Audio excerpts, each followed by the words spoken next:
I didn't shout, didn't break anything, didn't even look him in the eye. That would have meant I still wanted something from him. From them. No, I just stood, slow and quiet, and walked into the kitchen, unplugged the router, walked back to the living room, took out my phone, canceled the grocery deliveries for the month, every last one of them. Deleted my card from their DoorDash, their Uber, their Hulu, Spotify, Xbox. The subscriptions they treated like birthrights. I shut them all down with the same calm I'd used to turn off a light. Then I powered off my phone. That was day one. Let them learn what exhaustion tastes like. Let them panic for once. My name's Rick, 47. I work as a mechanical engineer in a mid-tier firm just outside St. Louis.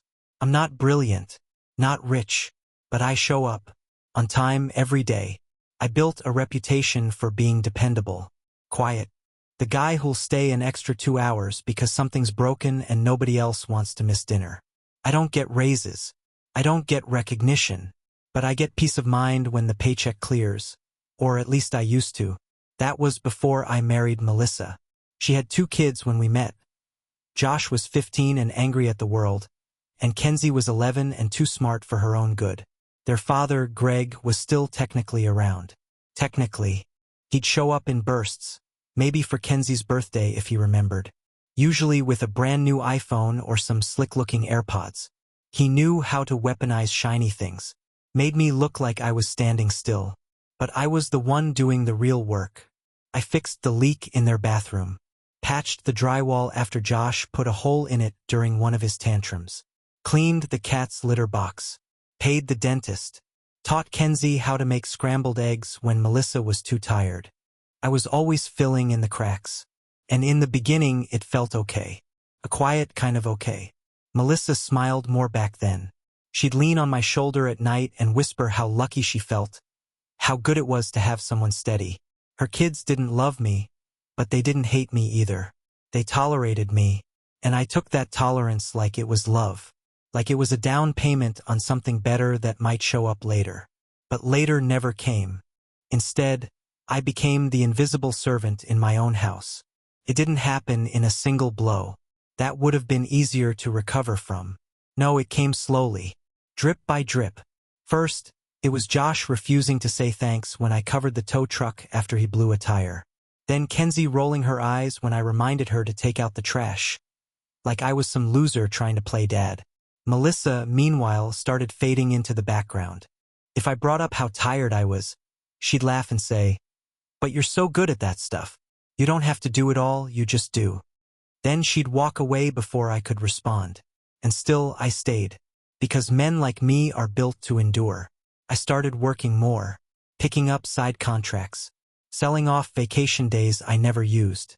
I made sure there was always food in the fridge, even if it meant skipping lunch at work. I made sure Josh had a decent car when he turned 16, not because he asked, but because I knew his bio dad wouldn't. I filled the silence of their gratitude with stories in my head. They'll appreciate it later, I told myself, when they're older, when they understand. But I think the worst lie I told myself was this. They know I'm trying. They didn't. They didn't see me at all. I became the ATM in the walls, the chauffeur, the handyman, the man who covered the broken window when Josh and his friends thought playing baseball inside was a good idea. The one who cleaned up the mess when Kenzie tried to dye her hair and stained the entire bathroom pink. The one who called the school when she got suspended for vaping. I handled it all quietly, responsibly, like a ghost with a bank account. And then last Tuesday, Josh stood in the middle of the living room, arms folded, blocking the TV, face twisted in disgust. Melissa was washing dishes in the kitchen. Kenzie was upstairs with the volume turned all the way up. Some pop song about heartbreak and rebellion. My name was on the mortgage, but my voice didn't carry past the walls anymore. I had asked him, calmly, to mow the lawn. That's all. It's your house, not mine, he said. You want it cut, you cut it. I said, you live here too. He laughed. Actually laughed.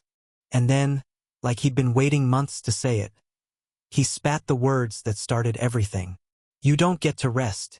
You owe us for being here. For being here. Like my presence was a debt. Like I should be grateful they hadn't locked me out yet. Melissa didn't say anything. Didn't even look up from the dishes. I think that hurt more than the words. I stared at him. Not with anger, just disbelief. The kind of disbelief that comes after 5 years of swallowing small insults and telling yourself they're just kids, just moods, just phases. No, that wasn't a phase. That was truth. Their truth. That's when I stood up, turned off the TV, unplugged the router, and began the slow, quiet dismantling of the life I'd built for them. Groceries? Cancelled. App subscriptions? Gone. Automatic bill pay? Disabled. My phone? Powered down. Let them scream into the void for a change. Then I walked to the porch with a cup of coffee and sat. Didn't say a word. Didn't explain. Didn't ask permission. Because I don't owe them that. Not anymore. And for the first time in years, I heard the wind move through the trees. Not the sound of demands. Not the buzz of entitlement, but real silence. Honest, aching, overdue silence.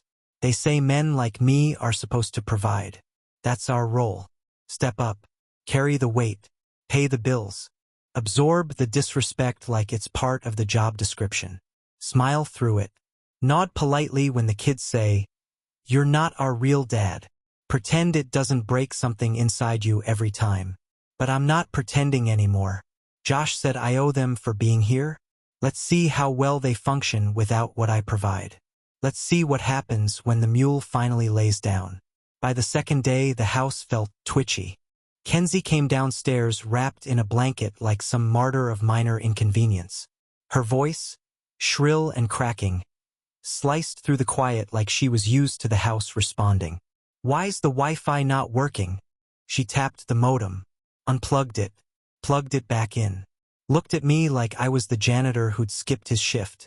I didn't look up from my book. Then Josh tried streaming a game on his console. Blank screen. He reset it 3 times before storming into the kitchen, flinging open the fridge. Why's there nothing to eat? There was food, of course. Just not what he wanted. No snacks. No prepackaged comfort. No soda. No fresh delivery from the grocery app I'd been quietly restocking every Monday like a ghost butler. The fridge was honest now. Stripped down, no more illusions. Melissa wandered in wearing her old robe, mascara smudged from sleep. She opened the cabinet, stared at the empty Keurig pod tray, and blinked like the world had personally betrayed her. "We're out of coffee?" she said. I sipped mine.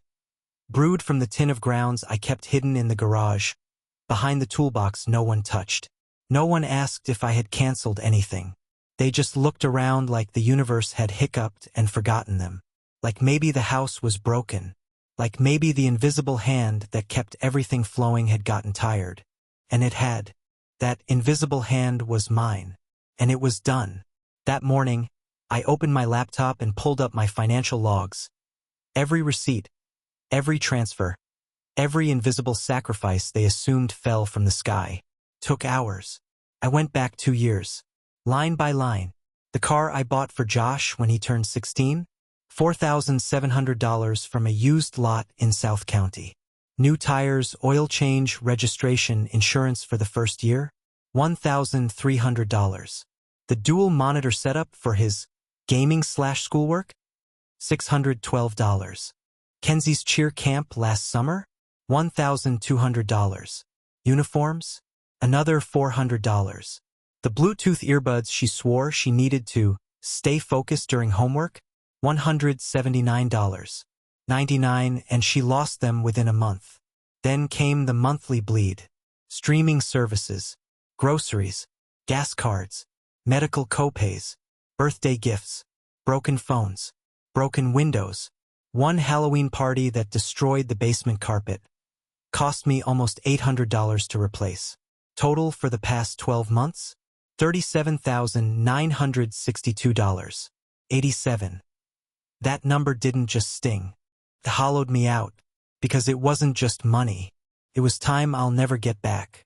It was weekends lost to overtime, dinners skipped, sick days I didn't take because someone needed braces, or books, or a last-minute school trip. And through all of it, no thank you. Not once. That night, Josh asked if we could order pizza. Melissa was scrolling her phone on the couch, distracted, as usual. I said no. Josh blinked. Why not? We have food, I said. He opened the fridge again and made a show of inspecting it. What food? Rice, beans, chicken in the freezer. He laughed. You expect us to cook? I met his gaze, flat and steady. I expect you to figure it out. He rolled his eyes and muttered, Jesus, it's not that hard to just order something. Melissa didn't say a word. Not to him, not to me. She didn't defend, didn't explain. Just kept scrolling like we were two shadows bickering in someone else's living room. So I made a decision. No speeches, no scene. That night, while they slept, I removed my card from every account they used. No more iTunes, no more Uber, no more Amazon one-click. Kenzie's Kindle? Locked. Josh's Spotify Premium? Downgraded to ads and silence. And the next day, when Melissa tried to reorder groceries and the card declined, she looked at me like I'd gone insane. Did something happen to the account? No, I said. She blinked. Then why? I removed my card. Why?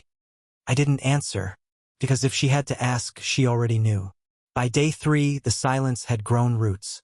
Nobody asked me for anything, but they looked like animals watching the door they used to be fed from, waiting for it to open again. Kenzie finally broke. She knocked on the garage door around 5 p.m. I was tightening the screws on the back porch steps, something I'd meant to do for months but never had time for.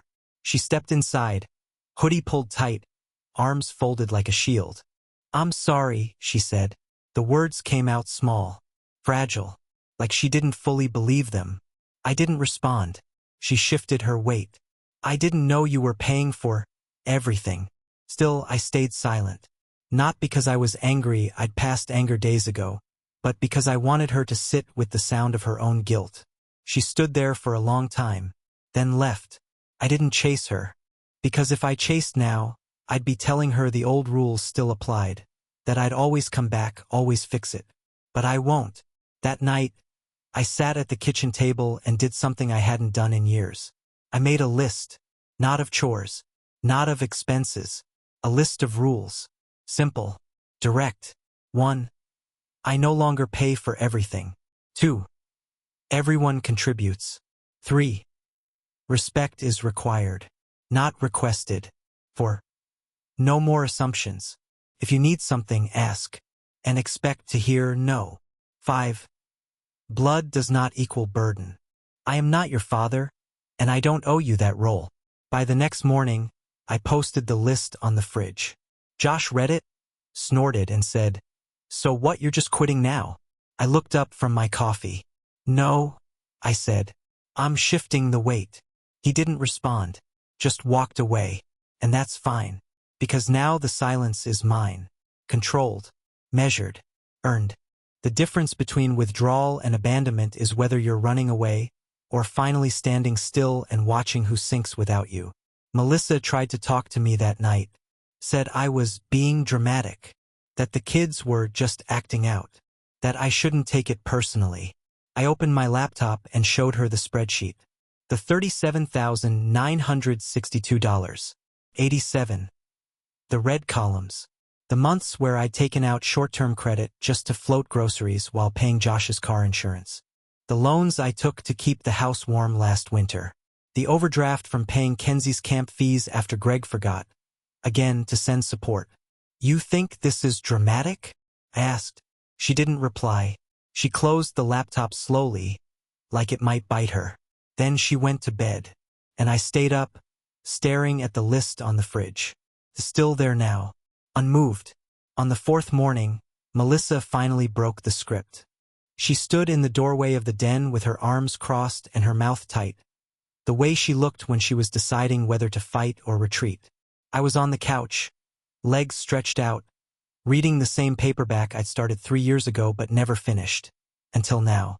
You're being selfish, she said. No good morning. No hesitation. I didn't look up. You're punishing the kids, she added, for not being perfect. I closed the book, marked the page. Set it on the armrest. No, I said. I'm holding them accountable. For the first time. Her eyes narrowed. This isn't you, Rick. It's exactly me, I replied. You just stopped noticing. She crossed the room like a fuse burning to the end. They were joking, Rick. Teenagers say stupid things. They didn't mean it. I reached to the side table, opened the laptop, and turned the screen toward her. Expense spreadsheet. 12 months. For columns. Totals highlighted in red. I pointed. Josh's car, me. Kenzie's cheer trip, me. Internet, heat. Every subscription they've ever clicked without thinking, me. She didn't move. I pointed again, slower this time. Late-night Instacart deliveries because they wanted ice cream, me. Tutor fees for Josh's math class, me. All of it. Every bit. Her lips parted, but no sound came. I stared at her for a long time, not out of anger that had burned off days ago. What I felt now was colder, clean, a stillness earned by years of endurance. You think I owe them, I said quietly, for existing. She blinked, wounded. That's not fair. No, it's exact. She stepped back like the numbers on the screen might lunge. You never said anything. I laughed once, dry, tired. I've been saying it in silence for years. She left the room without closing the door. That was the last real conversation we had for a week. By day 5, the tone in the house changed. Not loud, not angry, just different. Kenzie started doing things she never did before, like checking the pantry before asking, "What's for dinner?" She made macaroni on the stove one night, and though it boiled over and burned the pot, she didn't say a word, just scrubbed it clean before I came in. It wasn't an apology, not really, but it was the closest she'd come. Josh, meanwhile, had grown quiet, not brooding, more calculating. He spent a lot of time on his phone. I'd catch glimpses of job applications on the screen. Retail, fast food, a local car wash. He didn't tell me, but I knew. The shift was beginning. One evening, I came home from a walk to find the trash taken out without a word. Dishwasher running. Lights off in the rooms they weren't using. It was like the house had woken up to the math of its own survival. That's when I called the meeting. I stood in the kitchen, arms folded, list in hand. The same list I'd posted days earlier. Melissa sat at the table, looking like she wanted to be anywhere else. Josh leaned against the counter. Kenzie perched on a stool, chewing her sleeve. I'm not going to yell, I said. I'm not here to shame anyone. Silence. But things change now. I read the list out loud. Slowly. One line at a time. When I finished, I passed out printed copies. Josh laughed once, bitter and short. So what, you're gonna run the house like a company now? Yes, I said. One with limited resources and a strict policy against disrespect. Kenzie whispered, What does that mean? It means the money doesn't come unless the respect does. Melissa opened her mouth to argue. I raised my hand. You don't have to like it, I said. But this is how it is now. Pointed at Josh. You want a car? You pay the insurance. Pointed at Kenzie. You want pizza on Fridays? Budget it. Then to Melissa. Utilities are no longer mine alone. She winced. Rick. No. No more quiet waiting. No more pretending. If I'm just a guest in this house, then I'll act like one. I'll clean up after myself. I'll pay my share. Nothing more. Josh pushed off the counter, mouth twisted. This is messed up. Good, I said. Reality usually is. Kenzie's voice was smaller. Are you leaving? No. A pause. Her eyes rose, uncertain. I'm staying, I said. But I'm done carrying people who think they're owed a ride. The next few days were a strange calm. Josh got hired at a sandwich shop. Started picking up shifts. Came home exhausted. Kenzie started asking about prices before grabbing things off the shelf. Melissa added her card to the utility bills. Slowly, quietly, without credit. Dinner became simpler. No steak, no takeout, no celebration. But we ate together. And something in that silence felt new, like absence had taught them what presence never could. Not love, not yet, but acknowledgement. And that's more than I had before. One night, Kenzie stopped by my room. She didn't say much, just held out a small envelope. Inside was a sticky note. "Thanks for not yelling," it said, in purple marker. Her favorite. I kept it in my wallet. Not because I forgave her, but because it was the first thing in 5 years she ever gave me without asking for something back. A week after the meeting, I printed a new list, taped it under the first one on the fridge. It read, "New household roles. Josh, car insurance and weekend meals. Kenzie, grocery budget manager. Weekly lists. Melissa, 50% utilities. Full transparency. Rick, rent. Repairs. Boundaries." At the bottom I added, "If you want something, ask. If you take something, earn it. If you break something, fix it. And if you don't like these rules, there's the door." No one tore it down. No one laughed. Not even Josh. Because deep down they knew the truth. I wasn't the problem. I was just the limit they finally reached. It's strange how fast a house adapts to absence. You stop feeding it and it stops demanding. You stop carrying the weight and people start walking on their own. There's still tension, sure. Josh doesn't call me anything. Kenzie says good night, but never good morning. Melissa cooks again, but only when she's hungry. We pass each other like satellites. Polite, orbital, distant. But the bleeding has stopped. That's what peace feels like. Sometimes. Not healing. Just not bleeding anymore. 6 months later, the house breathes differently. It's still the same house. Same creaky stairs, same chipped paint on the doorframe, same water heater that rattles like a ghost in the pipes. But inside, the air feels heavier. Not with tension anymore, just consequence. Josh works weekends now. Delivery driver. Wakes up earlier than I do some Saturdays. I hear him leave. Keys jingling, sneakers dragging across the tile. Sometimes he takes the trash out without being asked. Doesn't say good morning. Doesn't make eye contact. But the trash is gone. That's something. Kenzie manages the grocery list now. Real budgets, not wish lists. I see her sitting at the table, pen in hand, calculator pulled up on her phone. She asks about prices, reads labels. She still huffs when we don't get what she wants. But she's learning. A little humility's crept into her tone. The kind that only comes from having to stretch $20 across a whole meal. And Melissa, she's quieter, pays her half of the utilities every month, sends me a photo of the receipt, doesn't thank me for what I still cover, rent, repairs, the things no one else wants to be responsible for, but she doesn't question it either. She doesn't speak for the kids anymore, doesn't make excuses.